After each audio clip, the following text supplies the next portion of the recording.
পাচার করা $2.5 কোটি খোঁজ শুরু, বাংলাদেশ ব্যাংককে দুদকের চিঠি। সব মহাসড়ক হবে 4 লেন, চলবে না 3 হুইলার, সর্বোচ্চ গতি 85 কিলোমিটার, আইনের খসড়া অনুমোদন। করোনায় আরো 27 জনের মৃত্যু, পর্যাপ্ত মজুদ আছে স্বাস্থ্য উপকরণের, ক্রয় খরচ নেমেছে অর্ধেকে। ভাসানচরের পথে আরো 1134 রোহিঙ্গা, কাউকে চাপ প্রয়োগ করা হচ্ছে না বললেন ওবায়দুল কাদের। ভোটারদের সরব উপস্থিতিতে 24 পৌরসভায় শান্তিপূর্ণ নির্বাচন, আসতে শুরু করেছে ফলাফল।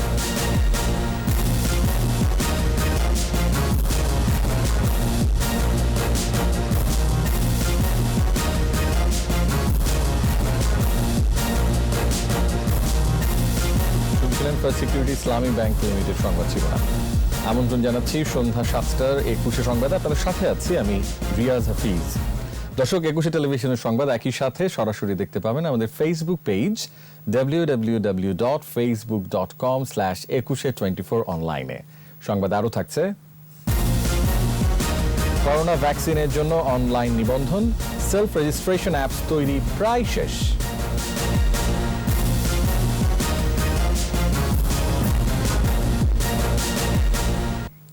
জামায়াতের পাচার করা $2.5 কোটি খোঁজে নেমেছে দুদক। মানবতা বিরোধী অপরাধের মামলায় ফাঁসিতে ঝোলা জামায়াত নেতা মীর কাশেম আলী এই অর্থ পাচার করেছিলেন। বিপুল এই অর্থের খোঁজে এরই মধ্যে বাংলাদেশ ব্যাংকের ফিনান্সিয়াল ইন্টেলিজেন্স ইউনিট BFIU কে চিঠি দিয়েছে দুদক। যুদ্ধাপরাধীদের বিচার বানচাল করতে এই টাকা পাচার করা হয়েছিল। দীপু সারোয়ারের রিপোর্ট। মানবতা বিরোধী অপরাধের মামলায় জামায়াত নেতা মীর কাশেম আলীর ফাঁসি হয় 2016 সালের 3 সেপ্টেম্বর। জামায়াতের নির্বাহী পরিষদ সদস্য ছিলেন তিনি। দলটির অর্থের প্রধান যোগানদাতাও ছিলেন মীর কাশেম। মানবতা বিরোধী অপরাধের বিচার বানচালের জন্য আন্তর্জাতিক লবিং শুরু করে জামায়াত। 2010 সালের 10 মে ক্যাসিডি অ্যান্ড অ্যাসোসিয়েটসের সঙ্গে চুক্তি করেন মীর কাশেম। এই প্রতিষ্ঠানের অন্যতম উদ্যোক্তা এবং প্রধান নির্বাহী সাবেক মার্কিন কংগ্রেসম্যান মার্টিন রুশো। আর এজন্যই পাচার করা হয় কোটি কোটি টাকা। যুদ্ধাপরাধী মীর কাশেম আলীর বিরুদ্ধে $25 মিলিয়ন মার্কিন যুক্তরাষ্ট্রে পাচারের একটি অভিযোগ পেয়ে দুর্নীতি দমন কমিশন অনুসন্ধান শুরু করে এবং মার্কিন যুক্তরাষ্ট্রে MLAR প্রেরণ করা হয়। ইতিমধ্যে মীর কাশেম আলীর ফাঁসি কার্যকর হয়েছে। মার্কিন যুক্তরাষ্ট্র থেকে আমরা তাগাদা দেওয়া সত্ত্বেও কোনো তথ্য পাইনি। মীর কাশেম আলীর ফাঁসি কার্যকর হওয়ার পর আমরা বিষয়টি BFIU-তে প্রেরণ করি। এখন এটি BFIU-তে আছে। এই টাকা যাতে কোনোভাবে যুদ্ধাপরাধীর পরিবার ব্যবহার করতে না পারে তার চেষ্টা করা হচ্ছে বলে জানিয়েছেন দুদকের এই কমিশনার। দীপু সারোয়ার, 21 টেলিভিশন, ঢাকা। এখন থেকে সব মহাসড়কে 4 লেনের পাশাপাশি বাধ্যতামূলকভাবে সার্ভিস লেন রাখতে হবে, সড়কে রাখতে হবে দখলমুক্ত, এমন বিধান রেখে মহাসড়ক আইন 2020-এর খসড়ায় অনুমোদন দিয়েছে মন্ত্রিসভা। প্রধানমন্ত্রী শেখ হাসিনার সভাপতিত্বে অনুষ্ঠিত মন্ত্রিসভার নিয়মিত বৈঠকে এই অনুমোদন দেওয়া হয়। এই আইন অনুযায়ী সড়কে অবৈধ স্থাপনা নির্মাণে 2 বছর কারাদণ্ড, 50,000 টাকা জরিমানা অথবা উভয় দণ্ডের বিধান রয়েছে। আরো জানাচ্ছেন মোহাম্মদ নুরুন নবী। অবৈধ স্থাপনা উচ্ছেদ করে সড়ক মহাসড়কের সম্পত্তি সংরক্ষণ, 4 লেনের মহাসড়কে স্থানীয় বাসিন্দাদের চলাচলের সুবিধার্থে সার্ভিস লেন তৈরি, আন্ডারপাস ও ওভারপাস নির্মাণ সহ কিছু নতুন বিধান যুক্ত করে মন্ত্রিসভায় অনুমোদন পায় মহাসড়ক আইন 2020 এর খসড়া। প্রধানমন্ত্রী শেখ হাসিনার সভাপতিত্বে মন্ত্রিসভার নিয়মিত বৈঠকে এই অনুমোদন দেওয়া হয়। নতুন আইন অনুযায়ী নির্দিষ্ট দূরত্বে ফিলিং স্টেশন, চালকদের বিশ্রামাগার ও রিক্রিয়েশন সেন্টার থাকতে হবে। নিশ্চিত করতে হবে নিরবিচ্ছিন্ন যানবাহন চলাচল। পরে এ বিষয়ে সাংবাদিকদের অবহিত করেন মন্ত্রিপরিষদ সচিব। জানান, সড়ক ও মহাসড়কের আন্তর্জাতিক মান বজায় রাখার জন্য 1925 সালের হাইওয়ে আইন যুগোপযোগী করা হলো।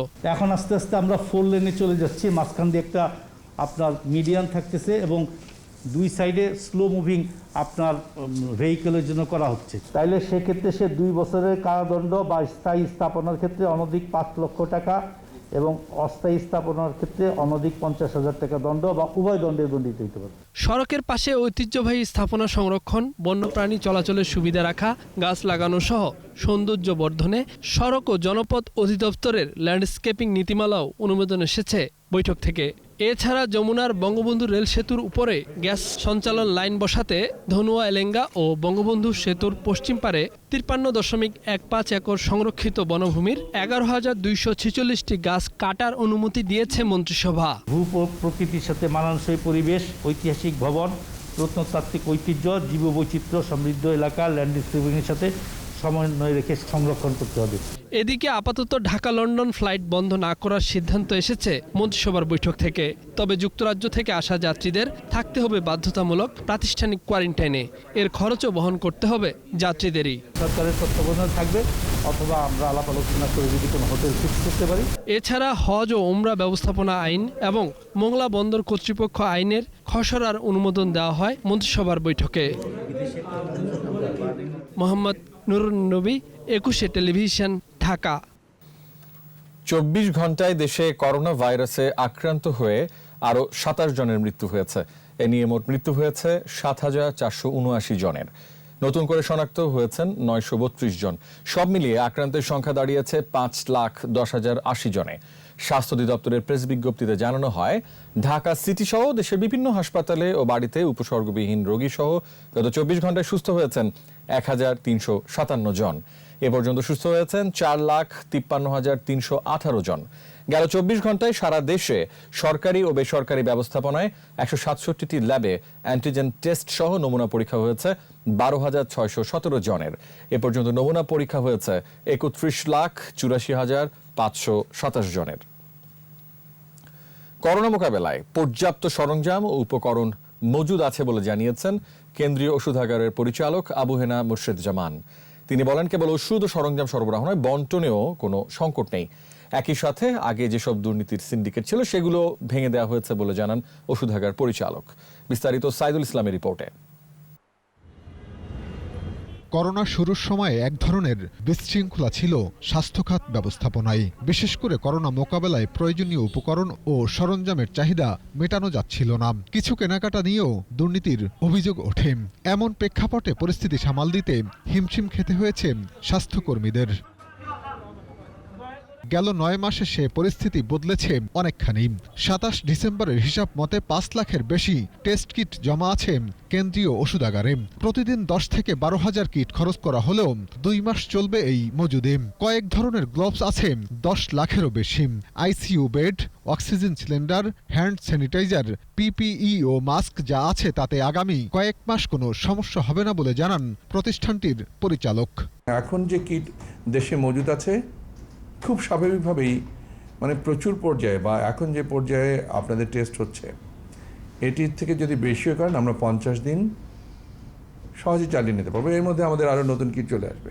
আমরা চেষ্টা করেছি মানসম্মত জিনিস কিনতে, দ্রুত কিনতে এবং কম দামে নিয়ে আসছে। কেনাকাটা সহ ব্যবস্থাপনার সব পর্যায়ে স্বচ্ছতা আছে বলেও জানান পরিচালক। বলেন, বাজার যাচাই করে আগের চেয়ে অর্ধেক দামে মানসম্মত উপকরণ ও সরঞ্জাম কেনা হচ্ছে। 6 মাসের মধ্যে কিটের দাম 1300 টাকার মতো কমেছে। 27,000 টাকার অক্সিজেন সিলিন্ডার এখন খোলা বাজারে যখন আপনি কিনতে যান আপনি পাবেন না, কিন্তু আমরা কিন্তু 15,000 টাকায় দিচ্ছি আপনাদের। যে মাস্কের দাম ছিল 30 টাকা সেটি আমরা এখন 4 টাকা থেকে 6 টাকার মধ্যে কিনতে পারছি। কেন্দ্রীয় ওষুধাগারের সক্রিয় সিন্ডিকেট ভেঙে দেওয়া হয়েছে বলে জানান তিনি।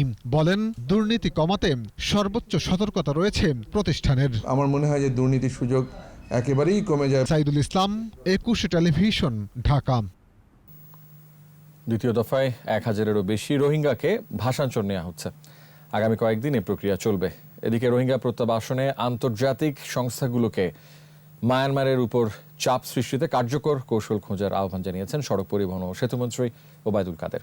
কক্সবাজার প্রতিনিধি আব্দুল আজিজের সহায়তায় প্রণব চক্রবর্তীর রিপোর্ট। মিয়ানমার থেকে পালিয়ে আসা রোহিঙ্গাদের প্রথম দল ভাসানচরে যায় 4 ডিসেম্বর। এবার শুরু হয়েছে দ্বিতীয় দলটিকে সেখানে নেয়ার প্রক্রিয়া। সকালে উখিয়া থেকে 427 পরিবারের 1772 রোহিঙ্গা নিয়ে 23টি বাস যায় চট্টগ্রামে। মঙ্গলবার নৌবাহিনীর সহায়তায় 5টি জাহাজে তাদের নেওয়া হবে ভাসানচরে। আগামী কয়েকদিন চলবে এ প্রক্রিয়া। এদিকে নিজ বাসায় ব্রিফিংকালে সড়ক পরিবহন ও সেতুমন্ত্রী ওবায়দুল কাদের বলেছেন, রোহিঙ্গা প্রত্যাবাসনে আন্তর্জাতিক সংস্থাগুলোকে মিয়ানমারের উপর চাপ প্রয়োগে কৌশলী হতে হবে। বাংলাদেশ বিশ্বাস করে আলাপ আলোচনার মাধ্যমে যে কোনো সমস্যার সমাধান সম্ভব। আন্তর্জাতিক সংস্থাসমূহকে রোহিঙ্গা নাগরিকদের প্রত্যাবাসনে মিয়ানমারের উপর চাপ সৃষ্টির কার্যকর কৌশল অবলম্বনের জন্য আমরা আবারও আহ্বান জানাচ্ছি। রোহিঙ্গাদের ইচ্ছার বিরুদ্ধে ভাসানচরে নেওয়া হচ্ছে। কিছু আন্তর্জাতিক সংস্থার এমন ধারণা সত্য নয় বলেও জানান ওবায়দুল কাদের। আন্তর্জাতিক সম্প্রদায় এতদিন ধরে শুধু বাংলাদেশের মানবিকতার প্রশংসা করে যাচ্ছে। আশ্বাসের বাণী শোনানো ছাড়া দৃশ্যমান আর কি হয়েছে? এখনও নিজ দেশের নাগরিকদের ফিরিয়ে নিতে মায়ানমারের উপর কার্যকর কোনো চাপ তৈরি করা যায়নি। এ বাস্তবতা রোহিঙ্গাদের সাময়িক স্থানান্তরে আন্তর্জাতিক সম্প্রদায়ের বিরোধিতা করা কতটুকু যৌক্তিক? প্রায় 12 লাখ রোহিঙ্গার ভরণ পোষণে বাংলাদেশের অর্থনীতি চাপের মুখে পড়েছে, ক্ষতি হচ্ছে প্রাকৃতিক পরিবেশের। তাই এ সমস্যার সমাধানে কূটনৈতিক তৎপরতা আরও বাড়ানোর তাগিদ দেন ওবায়দুল কাদের। প্রণব চক্রবর্তী, 21 টেলিভিশন, ঢাকা। 24টি পৌর নির্বাচনে ভোট গ্রহণ শেষে চলছে ফল ঘোষণা। এর মধ্যে কয়েকটি পৌরসভার বেসরকারি ফলাফল ঘোষণা করা হয়েছে। এর আগে সকাল 8টা থেকে বিকেল 4টা পর্যন্ত কোনো বিরতি ছাড়া ইলেকট্রনিক ভোটিং মেশিন ইভিএম এ ভোট গ্রহণ হয়। প্রতিনিধিদের সহায়তায় রত্না জামানের রিপোর্ট। স্থানীয় সরকার নির্বাচনে প্রথম দফায় 24 পৌরসভার নির্বাচনে ফলাফল আসতে শুরু করেছে। এরই মধ্যে নেত্রকোনার মদন পৌরসভায় মেয়র পদে জয়ী হয়েছেন আওয়ামী লীগের প্রার্থী সাইফুল ইসলাম সাইফ। বরগুনার বেতাগী পৌরসভায় আওয়ামী লীগের এবিএম গোলাম কবির। পটুয়াখালীর কুয়াকাটা পৌরসভায় মেয়র পদে বিজয়ী হয়েছেন স্বতন্ত্র প্রার্থী আনোয়ার হাওলাদার। এর আগে এসব পৌরসভায় মোট 319 কেন্দ্রে শান্তিপূর্ণ ভোট গ্রহণ হয়। সবগুলো কেন্দ্রেই ভোট হয় ইভিএমে। বিকেল 4টায় ভোট শেষে শুরু হয় গণনা। এদিকে পঞ্চগড়ে ভোটকে কেন্দ্র করে দুর্বৃত্তরা জেলা নির্বাচন অফিসার ও রিটার্নিং অফিসারের গাড়ি ভাঙচুর করেছে। প্রতিটি কেন্দ্রে ছিল পর্যাপ্ত নিরাপত্তা। ভোটারদের উপস্থিতিও ছিল চোখে পড়ার মতো। রত্না জামান, 21 টেলিভিশন। সাভারের ধামরায়ে আছেন আমাদের সহকর্মী স্মৃতি মণ্ডল। ভোটের সর্বশেষ খবরাখবর জানবো তার কাছ থেকে। দর্শক, আমি এই মুহূর্তে দাঁড়িয়ে আছি হার্ডিঞ্জ সরকারি উচ্চ বিদ্যালয় ভোট কেন্দ্রে, যেখান থেকে এই ধামরাই পৌরসভার যে ফলাফল সেটি ঘোষণা করা হচ্ছে।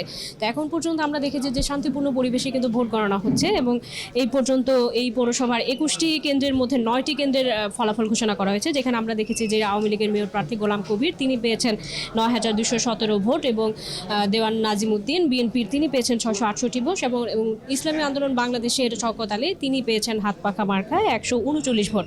তো আমরা যেটি দেখেছি যে এখানে যে মেয়র প্রার্থী এবং কাউন্সিলর প্রার্থী তারা এসে উপস্থিত হয়েছেন এই ফলাফল কেন্দ্রে। আমাদের মাঝখানে আমরা দেখেছি যে আওয়ামী লীগের মেয়র প্রার্থী গোলাম কবির আমাদের সাথে আছেন। আমরা তার কাছ থেকে জানতে চাইবো যে আজকে যে নির্বাচনটি হলো সকাল থেকে এই পর্যন্ত আপনার কাছে ভোটের পরিবেশ কেমন মনে হয়েছে বা আপনি নির্বাচনে জয়ের ব্যাপারে আসলে কতটুকু আশাবাদী, যেহেতু আমরা দেখতে পাচ্ছি যে আপনি এখন পর্যন্ত ফলাফল এগিয়ে আছেন। ধন্যবাদ আপনাকে। প্রথমে ধামরাই পৌরবাসী সকল ভোটারদেরকে আমি অভিনন্দন এবং ধন্যবাদ কৃতজ্ঞতা জানাচ্ছি যে আজকে যে উৎসবমুখর পরিবেশে ধামরাইতে এই পৌরসভা নির্বাচন হলো, এটা অতীতে চাইতে সর্বরেকর্ড ভঙ্গ করেছে। মানুষের উৎসাহ উদ্দীপনা খুব বেশি ছিল। একটাই কারণ ছিল যে মানুষ উন্নয়নকে চায়, উন্নয়নকে ভালোবাসে, যে সেই উন্নয়নের পক্ষেই তারা আজকে রায় দিয়েছে নৌকা প্রতীকে ভোট দিয়ে। ধন্যবাদ। আজকে এই ধামরাই পৌরসভার যে নির্বাচনটি হয়েছে এবং আজকে সারা দেশের প্রায় 24টি পৌরসভার ভোট গণনা কিন্তু চলছে এই মুহূর্তে। তো উচ্চমুখর পরিবেশ আমরা এখানে দেখেছি এবং সবগুলো কেন্দ্রেই। এর বাইরে যেটি হচ্ছে যে নির্বাচনের ভোটার যারা আছেন তারাও কিন্তু বলছেন যে একটি উন্নয়নের ধারা বজায় রাখবে এবং একজন সৎ এবং নির্ভীক একজন প্রতিনিধি তাদের হবেন, সেটি তাদের প্রত্যাশা। তো এই ছিল আমার কাছে এখানকার সর্বশেষ খবর। দর্শক, নো মাস্ক নো সার্ভিস বিধি মেনে চলুন, সুস্থ থাকুন। বিরতি নিচ্ছি, যখন ফিরছি তখন থাকছে। মানিক মিয়া উচ্ছেদ অভিযান, ভেঙে দেওয়া হলো পুলিশ বক্স, সুন্দরবন মার্কেট উন্মুক্ত হচ্ছে ৩রা জানুয়ারি। করোনায় শিল্প খাতকে গতিশীল করতে আসছে নতুন নীতি, বাজারে সিন্ডিকেট বরদাস্ত করবে না সরকার।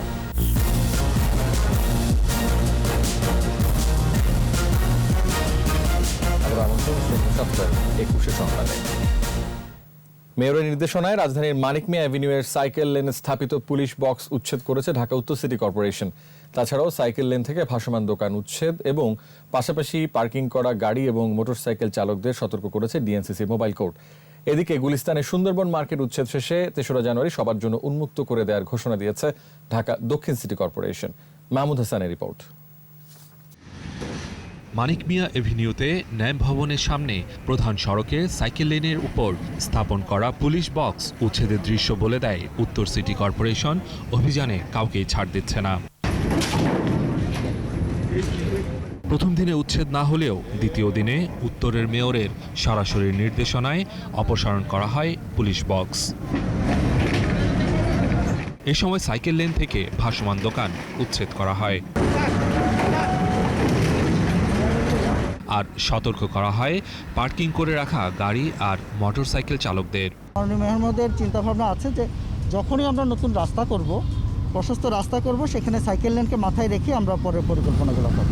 এদিকে গুলিস্তানের সুন্দরবন মার্কেটের ৭৩৫টি নকশা বহির্ভূত দোকান উচ্ছেদে পঞ্চম দিনে অভিযান অব্যাহত রেখেছে ঢাকা দক্ষিণ সিটি কর্পোরেশন।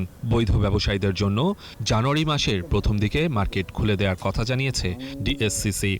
বেসমেন্ট থেকে শুরু করে ৫তলা পর্যন্ত মার্কেটে যে অবৈধ স্থাপনাগুলো রয়েছে নকশার বাইরে, এগুলো আমরা অপসারণ করে দিচ্ছি। বাকি যে কাজটুকু একেবারে পরিষ্কার করে মার্কেট উন্মুক্ত করে দেওয়ার জন্য আমাদের হয়তো আগামী সপ্তাহের শনিবার পর্যন্ত সময় লাগবে। ভাঙার কাজ শ্রমিক নির্ভর হওয়ায় অপসারণ প্রক্রিয়া বিলম্বিত হচ্ছে। মাহমুদ হাসান, একুশে টেলিভিশন, ঢাকা। সরকারের পৃষ্ঠপোষকতায় দেশে টেকসই এবং পরিবেশ বান্ধব ক্ষুদ্র, মাঝারি ও কুটির শিল্প গড়ে উঠছে, একথা জানিয়েছেন শিল্পমন্ত্রী নুরুল মজিদ মাহমুদ হুসমায়ন। কোভিড পরিস্থিতিতে শিল্প খাতকে গতিশীল করতে নতুন নীতি ঘোষণা করা হবে বলেও জানান তিনি। 19টি প্রতিষ্ঠানকে রাষ্ট্রপতি শিল্প উন্নয়ন পুরস্কার প্রদান অনুষ্ঠানে এই কথা বলেন মন্ত্রী। এ সময় অবৈধ সিন্ডিকেট করে বাজার অস্থিতিশীল না করতে ব্যবসায়ীদের প্রতি আহ্বান জানান বক্তারা। প্রণব চক্রবর্তীর আরেকটি রিপোর্ট। বর্তমানে বাংলাদেশের মাথাপিছু আয় বেড়ে দাঁড়িয়েছে 2064 মার্কিন ডলার, আর বৈদেশিক মুদ্রার রিজার্ভ ছাড়িয়েছে 41 বিলিয়ন ডলার।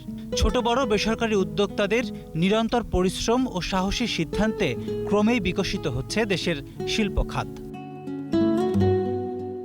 শ্রমিকদের ঠিকমতো বেতন দেয়া, কাজের পরিবেশ ভালো রাখা সহ 6টি ক্যাটাগরিতে উত্তীর্ণ হওয়া 19 প্রতিষ্ঠানকে এবছর রাষ্ট্রপতি শিল্প উন্নয়ন পুরস্কার দিল শিল্প মন্ত্রণালয়। চতুর্থবারের এই আয়োজনে পুরস্কার প্রাপ্তরা নিজেদের কাজকে আরও বেগবান করার কথা জানান। বিএটি বাংলাদেশ মানব সম্পদ উন্নয়নের কাজে এগিয়ে যাবে এবং ভূমিকা রাখবে, এই অঙ্গীকার আমরা করছি। ইতিমধ্যে শতাধিক দুস্থ মহিলাকে আমার কাজের সাথে সম্পৃক্ত করেছি, যারা বিভিন্ন প্রকার দেশজ হস্তশিল্প তৈরি করছে। শিল্প খাতে উন্নয়নের গতি অব্যাহত রাখতে পণ্য উৎপাদন ও রপ্তানিতে গুণগত মান ধরে রাখার আহ্বান সংশ্লিষ্টদের। ব্যবসায়ীরা ছোট, ক্ষুদ্র, নারী উদ্যোক্তা, নতুন উদ্যোক্তা অথবা বড়, ওনারাও জানি ব্যাক টু ব্যাক এলসির যে টুলসটা আছে, এটা এই ধরনের টুলস ইউজ করে আপনার ক্যাপিটাল ইন্টেন্সিভ ইনভেস্টমেন্ট না করে ব্যবসা বাণিজ্য বৃদ্ধি করতে পারে। সিন্ডিকেট করে দাম বৃদ্ধি করে একটা অস্থিরতার সৃষ্টি করছে। আমি মনে করি যে ব্যবসায়ীর ভাইরা এটা আপনারা করবেন না। দেশে বর্তমানে 10 লাখ ক্ষুদ্র ও মাঝারি শিল্প উদ্যোক্তা গড়ে উঠেছে। শিল্প খাতকে গতিশীল করতে নতুন নীতি প্রণয়নের কথা জানান শিল্পমন্ত্রী। শিল্প মন্ত্রণালয় বেসরকারি খাতের কার্যকর ফ্যাসিলিটেটের ভূমিকা অবতীর্ণ হয়েছে এবং প্রয়োজনীয় নীতি সহায়তা দিতে যাচ্ছে। টেকসই ও পরিবেশ বান্ধব শিল্প উদ্যোক্তা তৈরিতে সরকার কাজ করছে বলেও জানান শিল্পমন্ত্রী। এই শিল্প খাত উজ্জীবিত হয়েছে। প্রণব চক্রবর্তী, একুশে টেলিভিশন, ঢাকা। করোনা ভ্যাকসিন দেওয়ার তালিকা তৈরিতে অনলাইন নিবন্ধনে ব্যবহার করা হবে বিশেষায়িত মোবাইল অ্যাপস। এই সেলফ রেজিস্ট্রেশন অ্যাপস বানানো প্রায় শেষ। ভ্যাকসিন দেওয়া শুরুর ঠিক 2 সপ্তাহ আগে শুরু হবে এর নিবন্ধন।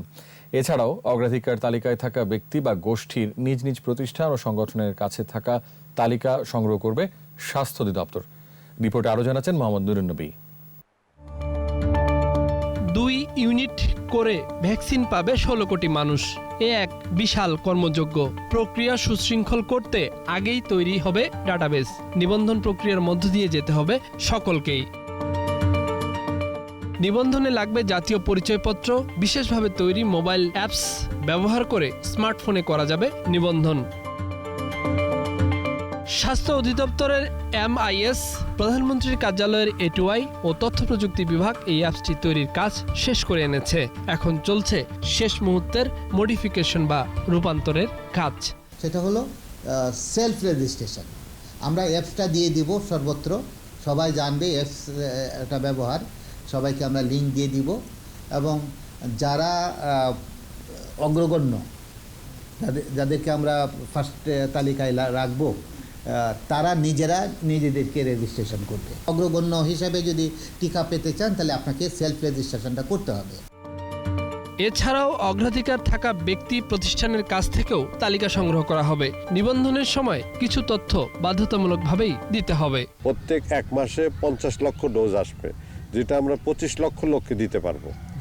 6 মাসে 3 কোটি আমাদের দিতে পারবো। সেটারও একটা তালিকা তৈরি হচ্ছে। এটা তো একটা ন্যাশনাল ডিসিশন, এটা আমাদের স্বাস্থ্য মন্ত্রণালয়ের একার ডিসিশন নয়। বয়োজ্যেষ্ঠ যাদের বয়স 60 বছরের বেশি বা 65 বছরের বেশি, সেখানে আমরা একটা তালিকা তাদেরকে করব। এইভাবে যে যতগুলো তালিকা সংগ্রহ করা সম্ভব সেই তালিকাগুলো আমরা সরাসরি সংগ্রহ করে নেব।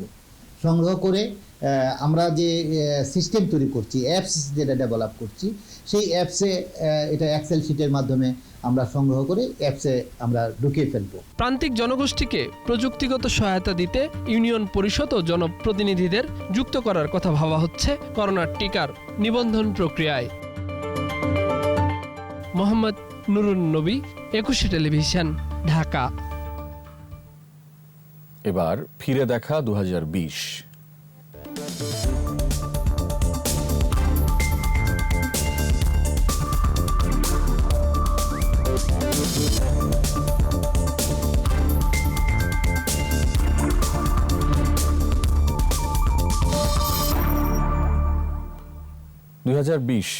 মহামারীর বছর।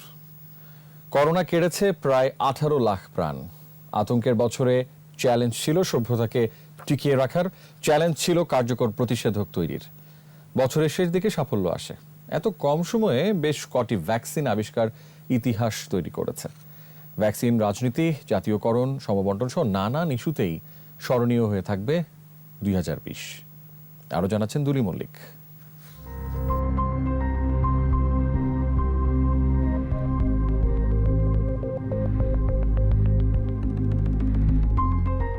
ঐতিহাসিক মুহূর্ত। পৃথিবীর ইতিহাসে মহামারী করোনার বিরুদ্ধে লড়াইয়ে মানবজাতির যুগান্তকারী যাত্রা। 8 ডিসেম্বর যুক্তরাজ্যে 90 বছর বয়সী মার্গারেট কিনানকে প্রথম ভ্যাকসিন প্রয়োগের মধ্য দিয়ে শুরু হয় এর সূচনা। At the moment I don't know how I feel. It's just so strange and so wonderful really. Yeah, so করোনার সাথে লড়াইয়ের অস্ত্র তৈরিতে বছরব্যাপী দেশে দেশে 200-রও বেশি গবেষণা চলে। অতীতের সব রেকর্ড ভেঙে মাত্র 11 মাসে ভ্যাকসিন তৈরিও করে ফেলেন বিজ্ঞানীরা। প্রথমে মার্কিন ও জার্মানির যৌথ ভ্যাকসিন ফাইজার বায়োএনটেক ও পরে মডার্নার ভ্যাকসিন জরুরি ব্যবহারের অনুমোদন পায়। প্রচলিত প্রযুক্তির বাইরে মেসেঞ্জার RNA প্রযুক্তিতে তৈরি এই vaccine. I think this is a really strong step forward to where we want to be about getting control of this outbreak. বিভিন্ন সংবাদ মাধ্যমের তথ্য অনুযায়ী বিশ্বের বিভিন্ন দেশে 85টি ভ্যাকসিন এখন ক্লিনিক্যাল ট্রায়ালের প্রাথমিক ধাপ প্রাণীর উপর প্রয়োগ করছে। 64টি মানবদেহে ও 18টি পরীক্ষার চূড়ান্ত ধাপে রয়েছে। এর মধ্যে অক্সফোর্ড 90% ও চীনের সিনোভ্যাক 50% বেশি কার্যকর বলে দাবি গবেষকদের। যদিও চীন ও রাশিয়া তাদের নিজস্ব তৈরি ভ্যাকসিন সবার আগে নিজেদের দেশে প্রয়োগ শুরু করে। ভ্যাকসিন তৈরির প্রতিযোগিতার মধ্যেই কোন দেশ কত ভ্যাকসিন কিনবে, বাজার মূল্য সংরক্ষণ ও বন্টন নিয়ে চলে আরেক রাজনীতি। দ্বন্দ্ব বৈষম্য দূর করতে বিশ্ব স্বাস্থ্য সংস্থা 1.5 শতাধিক দেশ নিয়ে বৈশ্বিক জোট গ্যাভি ও কোভ্যাক্স প্ল্যাটফর্ম গড়ে তুললেও তার সাফল্যের অনেক পেছনে। No one is safe until everyone is safe. সংবাদ মাধ্যমে উঠে আসে আসল তথ্য। কোভ্যাক্স ব্যর্থ হলে 2024 সালেও ভ্যাকসিন পাবে না গরিব দেশের কোটি কোটি মানুষ। এজন্য তহবিল সংকট, ধনী দেশগুলোর কয়েক গুণ বেশি ভ্যাকসিন ক্রয়কে দায়ী করেছেন বিশেষজ্ঞরা। Excess demand and competition for supply is already creating vaccine nationalism. বিশেষজ্ঞরা বলছেন ভ্যাকসিন এলো, করোনা থাকবে অন্তত 10 বছর। কখনো প্রকোপ কমবে, কখনো বাড়বে, এমনকি পৃথিবী থেকে পুরোপুরি বিদায় নাও নিতে পারে। দুলি মল্লিক, 21 টেলিভিশন। কেবল থোক বরাদ্দ নয়, করোনা, বন্যা এবং অন্যান্য কারণে ক্ষতির পরিমাণ নির্ণয় করে ত্রাণ বরাদ্দ দেওয়া প্রয়োজন বলে মনে করেন বিশিষ্টজনেরা। সিবিডি আয়োজিত অনলাইন আলোচনায় তারা বলেন, ত্রাণের ক্ষেত্রে পিছিয়ে থাকা অঞ্চল, বিশেষ করে চরাঞ্চলকে অগ্রাধিকারে রাখা জরুরি। ত্রাণ বিতরণে স্বচ্ছতার দাবিও জানান তারা। তৌহিদুর রহমানের রিপোর্ট। করোনা ও বন্যা মোকাবেলায় ত্রাণ কর্মসূচি ও কৃষি প্রণোদনা শীর্ষক এই অনলাইন আলোচনার আয়োজন করে সিপিডি, অক্সফাম এবং মানব মুক্তি সংস্থা। আলোচনায় অংশ নেন একাধিক সংসদ সদস্য, তুলে ধরেন প্রণোদনা সহ সরকারের নানা কর্মসূচির কথা।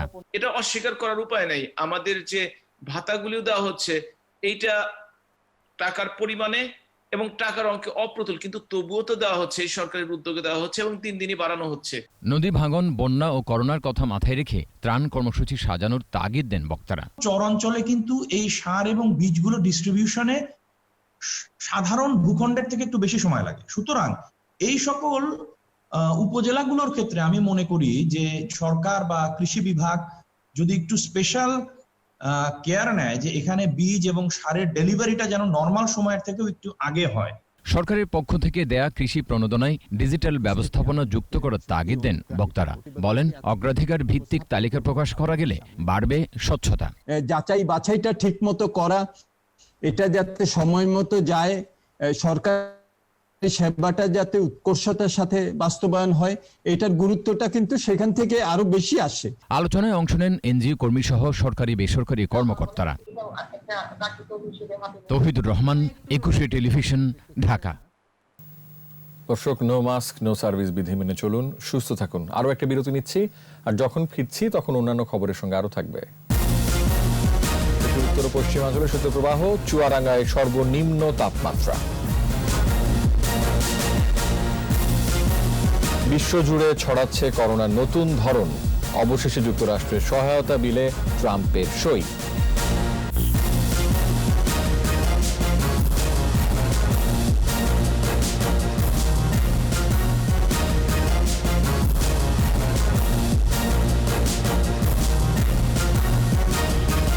আমন্ত্রণ সন্ধ্যা 7টায় 21 সংবাদে।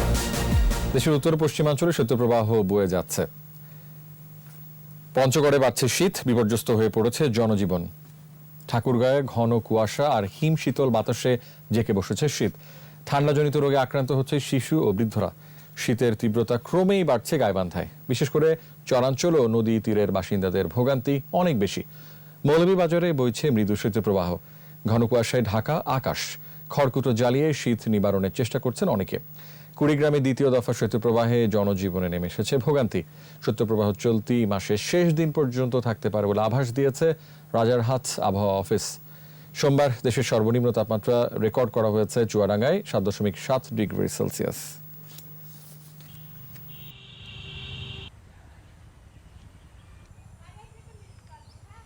আজকে চুয়াডাঙ্গাতে সর্বনিম্ন তাপমাত্রা 7.7 ডিগ্রি সেলসিয়াস রেকর্ড করা হয়েছে, যা ছিল দেশের সর্বনিম্ন তাপমাত্রা। গত 2 দিন থেকে চুয়াডাঙ্গার উপর দিয়ে মৃদু থেকে মাঝারি শৈত্যপ্রবাহ বয়ে যাচ্ছে।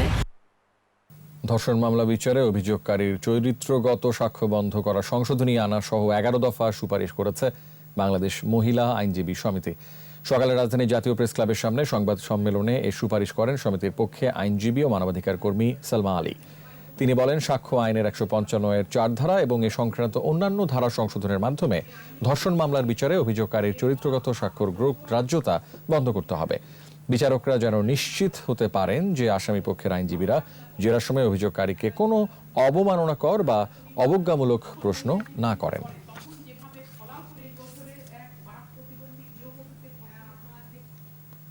সোশ্যাল ইসলামী ব্যাংক লিমিটেড বাণিজ্য সংবাদ।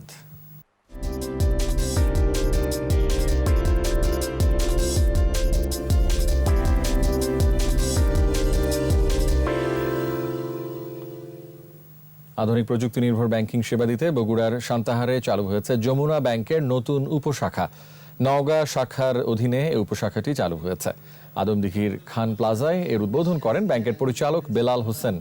বিশেষ অতিথি ছিলেন প্রধান কার্যালয়ের ভাইস প্রেসিডেন্ট ও head of retail banking Manjurul Ahsan Shah.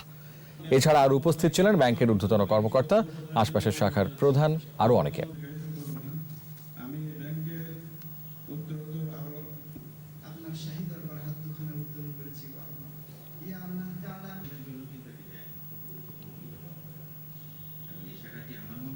জাতির পিতা বঙ্গবন্ধু শেখ মুজিবুর রহমানের জন্মশতবার্ষিকী উদযাপন উপলক্ষে শুরু হয়েছে মুজিব বর্ষ বিজয় দিবস আমন্ত্রণমূলক দলগত টেবিল টেনিস প্রতিযোগিতা 2020।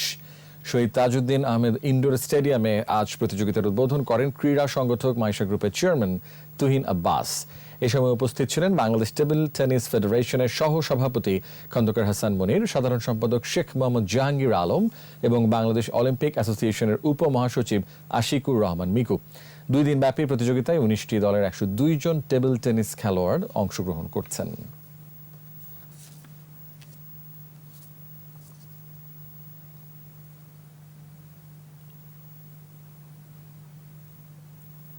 শেষ করছি সন্ধ্যা 7টার 21 সংবাদ। তবে যাবার আগে ফার্স্ট সিকিউরিটি ইসলামী ব্যাংক লিমিটেড সংবাদ শিরোনামগুলো আরও একবার। জামায়াতের পাচার করা $2.5 কোটি খোঁজ শুরু, বাংলাদেশ ব্যাংকে দুদকের চিঠি। সব মহাসড়ক হবে 4 লেন, চলবে না 3 হুইলার, সর্বোচ্চ গতি 85 কিলোমিটার, আইনের খসড়া অনুমোদন। করোনায় আরো 27 জনের মৃত্যু, পর্যাপ্ত মজুদ আছে স্বাস্থ্য উপকরণের, ক্রয় খরচ নেমেছে অর্ধেকে। ভাষান্তরের পথে আরো 1134 রোহিঙ্গা, কাউকে চাপ প্রয়োগ করা হচ্ছে না বললেন ওবায়দুল কাদের। ভোটারদের সরব উপস্থিতিতে 24 পৌরসভায় শান্তিপূর্ণ নির্বাচন, আসতে শুরু করেছে ফলাফল।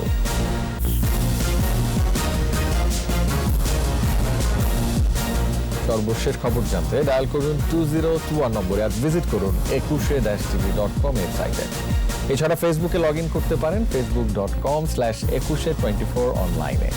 আমাদের পরবর্তী সংবাদ রাত 9টায় দেখার আমন্ত্রণ রইল। দর্শক, স্বাস্থ্যবিধি মেনে চলুন, সুস্থ থাকুন, একুশে সংবাদ দেখুন, সঙ্গে থাকুন।